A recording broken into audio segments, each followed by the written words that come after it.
하나님, 예수님, 성령님, 이 세 분의 이름보다 이 세상에 더 귀하고 더 거룩하고 더 보배로운 이름은 없습니다.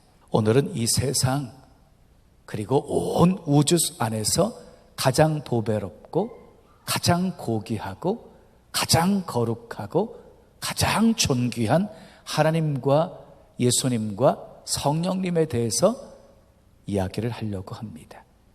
자, 요한계시록 7장 9절에서 12절까지의 말씀 우리 함께 읽습니다. 시작. 이 일 후에 내가 보니 각 나라와 족속과 백성과 방언에서 아무도 능히 셀 수 없는 큰 무리가 나와 흰옷을 입고 손에 종려가지를 들고 보좌 앞과 어린 양 앞에 서서 큰 소리로 외쳐 이르되 구원하심이 보좌에 앉으신 우리 하나님과 어린 양에게 있도다 하니 모든 천사가 보좌와 장로들과 내 생물의 주위에 서 있다가 보좌 앞에 엎드려 얼굴을 대고 하나님께 경배하여 이르되 아멘. 찬송과 영광과 지혜와 감사와 존귀와 권능과 힘이 우리 하나님께 세세토록 있을지어다. 아멘 하더라. 천국에서는 흰옷을 입은 수많은 무리들이 예수님을 경배하고 하나님을 경배하면서 아멘 하면서 외친다는 것입니다. 큰 소리로 외치면서 아멘, 아멘 한다는 것입니다. 그러므로 아멘은요, 우리가 천국에서 가서 할 일들입니다. 우리가 천국에 가면 아멘, 아멘 많이 하게 될 것이에요. 우리 천국에 간 모습을 한번 상상해 보면서 한번 이 시간 아멘 연습을 좀 해보겠습니다. 제가 큰 소리로 말씀하면 아멘으로 크게 화답하시기를 바라요. 구원하심이 보좌에 앉으신 우리 하나님과 어린 양에게 있도다. 찬송과 영광과 지혜와 감사와 존귀와 권능과 힘이 우리 하나님께 세세토록 있을지어다. 자, 우리는 왜 말씀을 들으면서 아멘을 해야 할까요? 왜 말씀을 들으면서 아멘 해야 될까요? 고린도후서 1장 20절에 하나님의 약속은 얼마든지 그리스도 안에서 예가 되니 그런즉 그로 말미암아 우리가 아멘하여 하나님께 영광을 돌리게 되느니라 그랬어요. 따라하겠습니다. 우리가 아멘하여 하나님께 영광을 돌리게 되느니라. 그렇습니다. 우리가 아멘하면 하나님께 영광을 돌리는 것이랍니다. 우리 아멘하여 하나님께 영광을 돌립시다. 자, 이제부터 하나님과 예수님과 성령님에 대해서 간단하게 소개를 드리겠어요. 간단하게 요한복음 1장 1절 말씀 우리 함께 읽습니다. 시작. 태초에 말씀이 계시니라. 이 말씀이 하나님과 함께 계셨으니 이 말씀은 곧 하나님이시니라. 태초에 말씀이 있었어요. 그 말씀은 하나님과 함께 있었어요. 그 말씀이 곧 하나님이었어요. 자, 14절 읽겠습니다. 1장 14절 시작. 말씀이 육신이 되어 우리 가운데 거하심에 우리가 그의 영광을 보니 아버지의 독생자의 영광이요 은혜와 진리가 충만하더라. 말씀이신 하나님이 육신을 입고 우리 가운데 오신 분이 바로 예수님이십니다. 그러니까 이 하나님과 예수님은 동일한 분이시지요. 또 이어지는 요한복음 14장 16절 17절 말씀도 우리 함께 읽어요. 시작. 내가 아버지께 구하겠으니 그가 또 다른 보혜사를 너희에게 주사 영원토록 너희와 함께 있게 하시리니 그는 진리의 영이라. 세상은 능히 그를 받지 못하나니 이는 그를 보지도 못하고 알지도 못함이라. 그러나 너희는 그를 아나니 그는 너희와 함께 거하심이요 또 너희 속에 계시겠음이라 그랬어요. 여러분, 예수님은요 승천하시면서 우리와 영원히 함께 계시기 위해 보혜사 성령을 보내주셨습니다. 보혜사 성령을 보내주셨어요. 그러므로 성령은 우리와 함께 거하십니다. 아멘. 그리고 성령은 우리 속에 계십니다. 우리 속에 성령님이 계십니다. 자, 성령은 진리의 영입니다. 진리의 영. 그리고 성경은 성령에 대해서 하나님의 영, 그리스도의 영, 주의 영, 예수의 영 이렇게 소개하고 있어요. 다시 말해서 하나님, 예수님, 성령님은 같은 분이라는 거예요. 그래서 삼위일체라고 하는 것이지요. 자, 먼저 하나님을 소개하겠습니다. 하나님은 우리의 아버지이십니다. 우리는 그분의 자녀입니다. 자, 오늘 읽은 요한복음 1장 12절 말씀 우리 함께 읽겠습니다. 시작.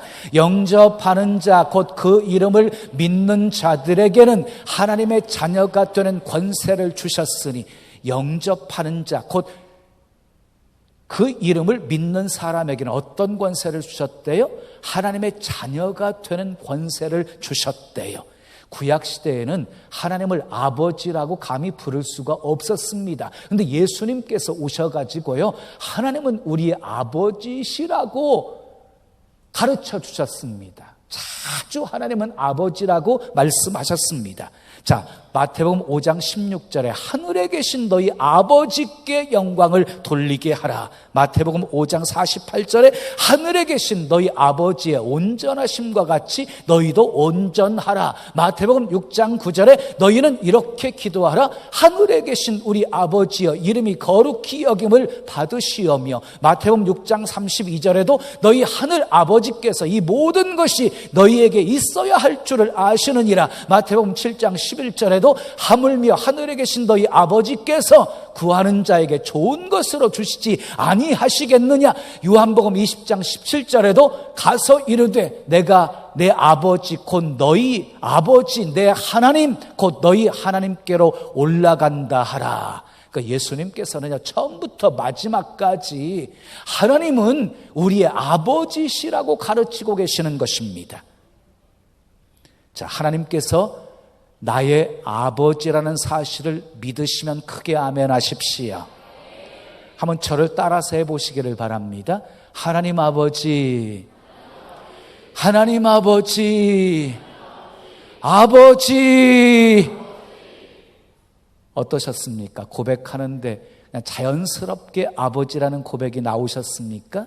아니면 따라서 아버지라고 부르는데 괜히 어색하고 이상하셨습니까? 저는 20살에 어머니 소원이라고 해서 교회를 다니기 시작했어요. 근데 처음 교회를 다니면서 이상한 것을 목격했어요.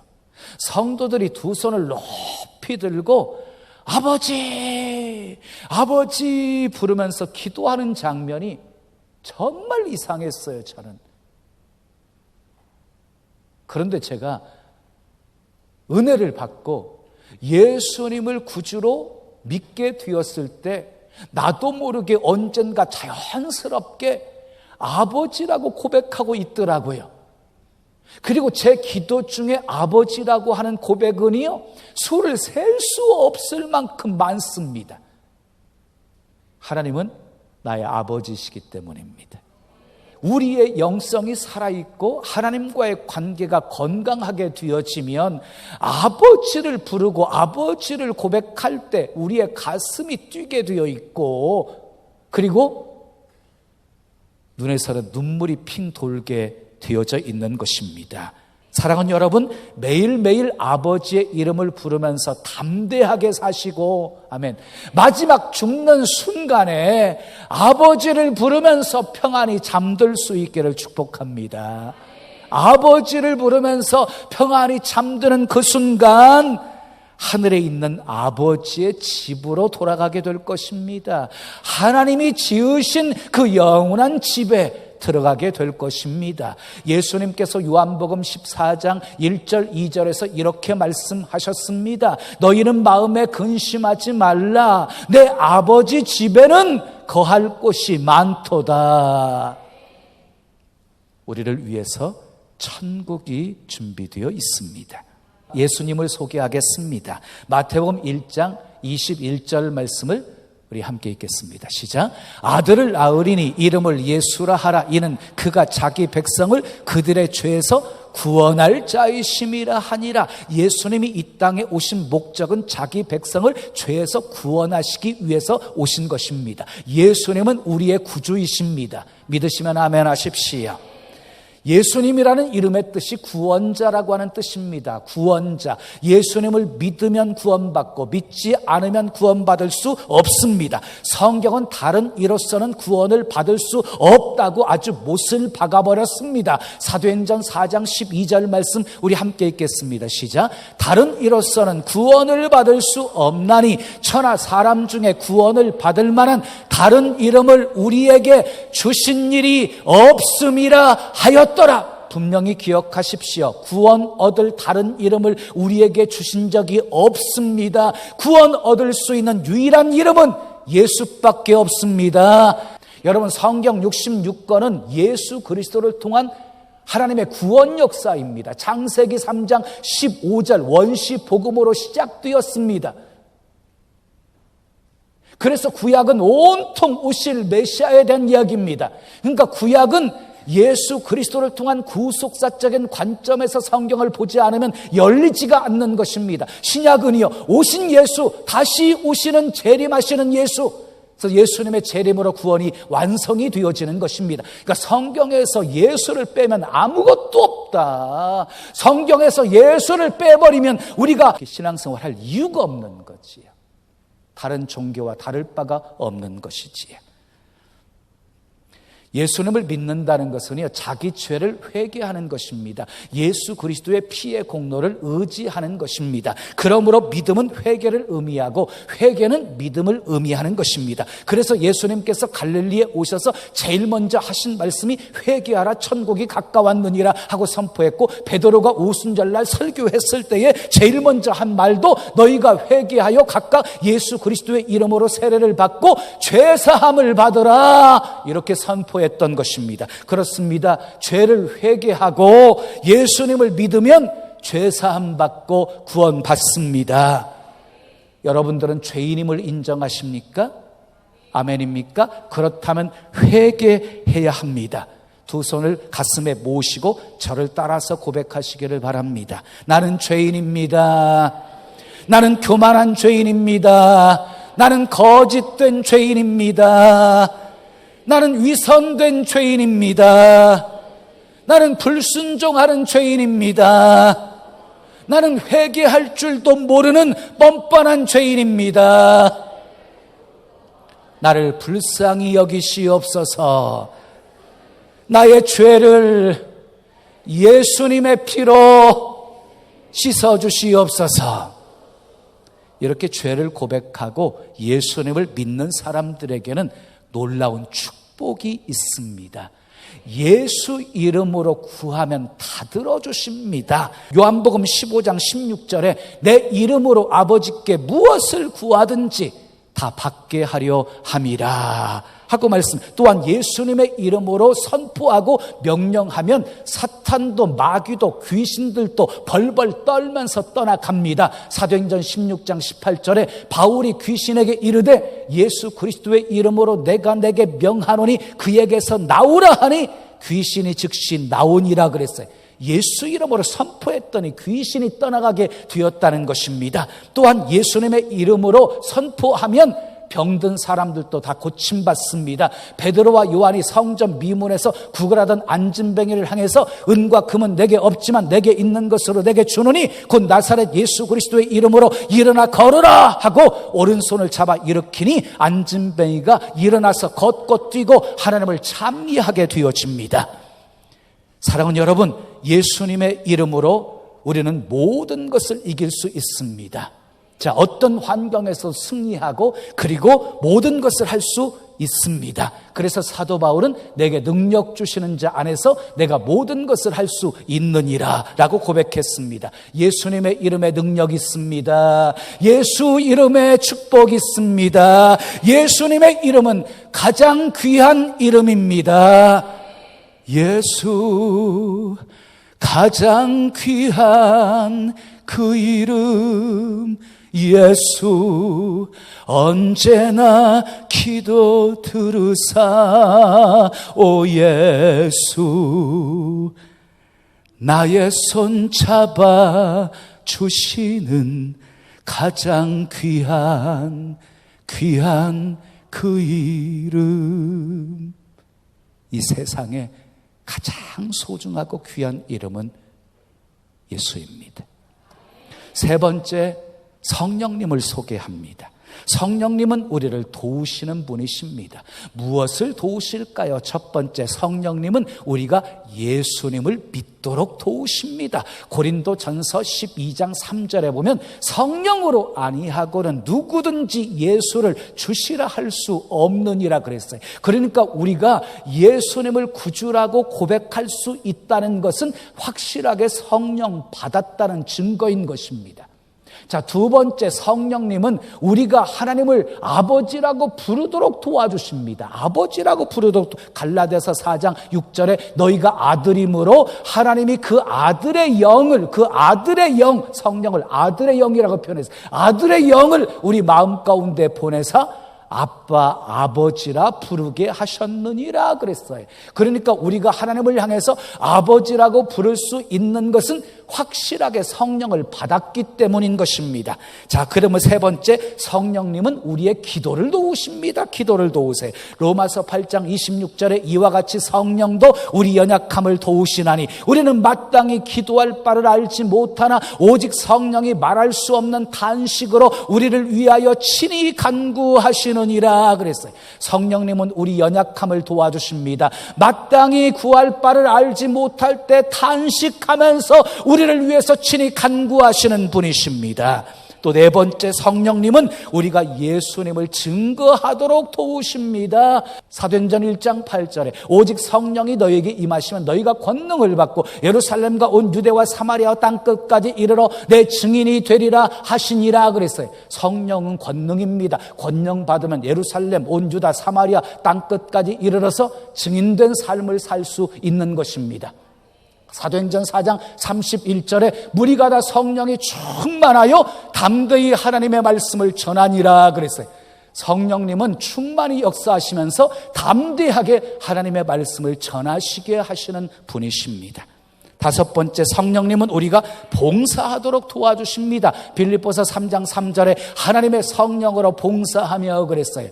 봉사할 수 있도록 힘을 주시는 분이 성령님이십니다. 마지막 여섯 번째, 성령님은 우리가 기쁨으로 순교하도록 도와주십니다. 사도행전 7장 55절 56절에 스데반이 성령 충만하여 하늘을 우러러 주목하여 하나님의 영광과 및 예수께서 하나님 우편에 서신 것을 보고 말하되 보라 하늘이 열리고 인자가 하나님 우편에 서신 것을 보노라 그랬어요. 돌에 맞아 순교당하는 그 순간에 하늘이 열린 거예요. 그리고 하나님 보좌 우편에 예수님 앉아 계시는 예수님이 벌떡 서 계신 것을 본 거예요. 예수님이 왜 서셨을까요?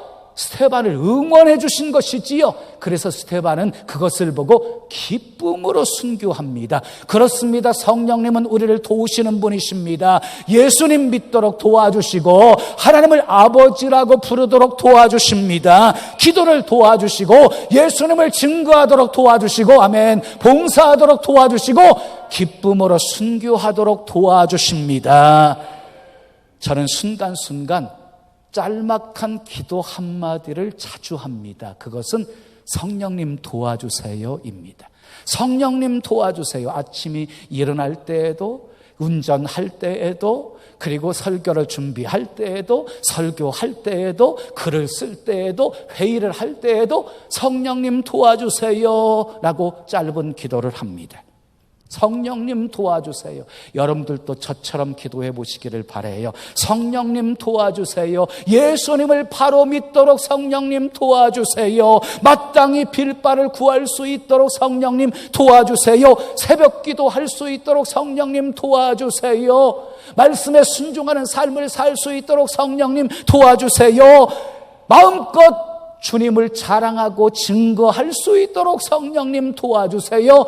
봉사할 수 있도록 성령님 도와주세요. 무슨 일을 하든지 어느 곳에 있든지 성령님 도와주세요. 도와달라고 성령님께 구하면 성령님이 가르쳐 주십니다. 인도해 주십니다. 분별할 수 있게 해 주십니다. 성령은 권능입니다. 사도행전 1장 8절에 오직 성령이 너희에게 임하시면 너희가 권능을 받고 그래. 성령은 권능이에요. 다이너마이트예요. 폭발력이 있습니다. 교회의 힘이 무엇입니까? 우리 믿는 사람들의 힘이 무엇입니까? 그것은 바로 성령입니다. 성령. 세상의 힘은 시대가 바뀔 때마다 변화하게 되어지고 바뀌게 되어지지만 하나님이 성령을 통해서 부어주시는 힘은 불멸의 힘입니다. 스가랴 4장 6절에 이는 힘으로 되지 아니하며 능력으로 되지 아니하고 오직 나의 영으로 되느니라 그랬습니다. 그렇습니다. 힘으로도 안 되고 능력으로 안 되어도 성령으로는 모든 것 다 하게 하십니다. 그렇습니다. 그렇습니다. 사도행전을 성령행전이라고 그래요. 왜냐하면 성령으로 진행된 역사이기 때문이에요. 성령으로 진행되었기 때문이에요. 자, 복음이 증거되는 곳에 기사와 표적과 권능이 많이 나타났습니다. 성령의 역사였습니다. 그로 인해서 복음이 더 힘있게 전파되게 되었고 수많은 사람들이 예수 믿게 되어진 것입니다. 또한 사도행전은요, 기도행전이라고 합니다. 기도행전. 기도할 때 성령이 역사했거든요. 그래서 사도행전을 기도행전이라고 해요. 자, 10여 년 전에 제가 동유럽 선교사대회 약 200여 명의 선교사들이 모이는 그 집회에 강사로 참석했다가 터키를 방문했었어요. 그곳에서 가슴 아프게 느끼는 것이 있었어요. 그렇게 왕성했던 교회, 그렇게 순교자들을 많이 배출했던 소아시아 7교회와 초대교회들이 다 사라져버리고 터만 남아있는 거예요. 터만. 왜 99%가 모슬렘인 이스라엘 국가가 되었을까 하는 것이었어요. 그 이유는 성령의 불이 꺼졌기 때문입니다. 기도가 멈추고 성령의 역사가 끊어지니까 지나치게 조직화된 교회, 형식화된 교회, 그리고 더 나아가서 인본주의적인 죽은 교회가 되어버렸기 때문입니다. 교회가 배부르고 등 따스우면은요, 이 기도가 사라져요. 부르짖는 것이 끊어져요. 이 문제가 생기는 거예요. 기도가 중단되면 기도의 불이 꺼지고, 그리고 기도의 불이 꺼지면 성령의 불도 함께 꺼져버리는 것이에요. 그래서 결국 죽은 교회가 되어버리는 거예요. 성령의 역사가 없는 교회 생각만 해도 끔찍합니다. 우리 신나는 교회는 늘 기도가 있고, 그래서 늘 성령의 충만히 역사하는 교회, 그래서 성령의 역사가 끊임없이 나타나는 교회가 되기를 축복합니다. 성령 충만은 기도 충만에 있습니다. 기도의 불을 끄지 않으시기를 바랍니다. 기도 쉬는 죄를 범하지 않으시기를 바랍니다. 그런데 사탄은 기도를 하지 못하게 방해합니다. 이렇게 저렇게 장난을 칩니다. 그 방해에 넘어가지 마시고 더욱 기도에 힘쓰십시오. 임원의 선교회가 기도의 불을 붙이십시오. 아멘. 셀마다 기도 부흥을 일으키십시오. 열심히 기도할 때 성령의 역사가 강력하게 나타날 줄로 믿습니다. 기도하면 성령이 역사하고 성령의 충만이 역사하게 되어지면 놀라운 증인의 삶을 살게 되어지는 것입니다. 이제 말씀을 마치겠습니다. 이 세상과 온 우주 가운데 가장 귀하고 가장 거룩하고 가장 보배로운 이름 하나님 예수님 성령님에 대해서 소개를 드렸습니다. 하나님은 우리의 아버지이십니다. 우리가 아버지라고 부르면 반응하시면서 은혜와 축복을 베풀어 주시는 분이십니다. 예수님은 우리의 구주이십니다. 예수 믿으면 구원 받습니다. 성령님은 우리를 도우신 분이십니다. 성령님이 우리를 도우시는 분, 그리고 성령님은 권능이십니다. 성령님의 도움을 받으면 승리의 삶을 살게 됩니다. 성령님의 도움을 받으면 무엇이든지 할 수 있습니다. 성부 하나님, 성자 하나님, 성령 하나님의 은혜와 사랑과 축복이 여러분의 삶에 늘 가득하시기를 예수님의 이름으로 축원합니다.